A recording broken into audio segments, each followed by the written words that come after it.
ஜனநாயகத்தில் பேச்சுரிமை, எழுத்துரிமை, கருத்துரிமை இதெல்லாம் உண்டுங்க. ஆனால் பேச்சுரிமையோ எழுத்துரிமையோ கருத்துரிமையோ ஒரு பப்ளிக்கு பீஸை டிஸ்டர்ப் பண்ணுற மாதிரி, கம்யூனல் வயலன்ஸை தூண்டி விடுற மாதிரிலாம் இருக்கக்கூடாதுன்றதை நான் ஒத்துக்கிறேன்.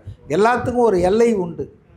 அதாவது எனக்கு சுதந்திரம் இருக்குதுன்றதுக்காக நான் உங்கள் மூஞ்சில் வந்து அடிக்கிற மாதிரி இப்போ நடக்கக்கூடாது இல்லை.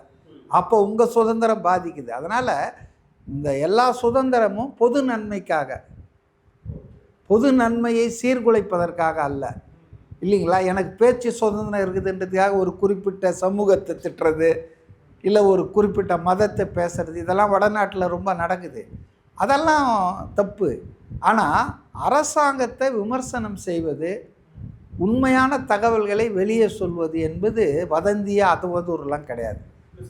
அதை வந்து நீங்கள் வந்து தடுப்பதன் மூலம், அதை சொல்கிறவங்களை அரெஸ்ட் பண்ணுறது மூலம், அச்சுறுத்துவதன் மூலம் நீங்கள் என்ன சொல்ல வரீங்கன்னா, ஜனநாயகத்தில் உங்களுக்கு இவ்வளோ தான் உரிமை. ஒன்று, கவர்மெண்ட்டை ஆதரித்து பேசினா பேசுங்க, கவர்மெண்ட்டு சொல்கிறத ஏற்றுக்கின்னு பேசினா பேசுங்க.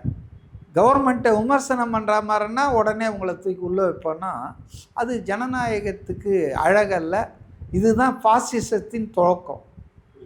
பாசிசம் என்பது கருத்து சுதந்திரத்துக்கும் ஜனநாயகத்துக்கும் பேச்சு சுதந்திரத்துக்கும் எதிரானது.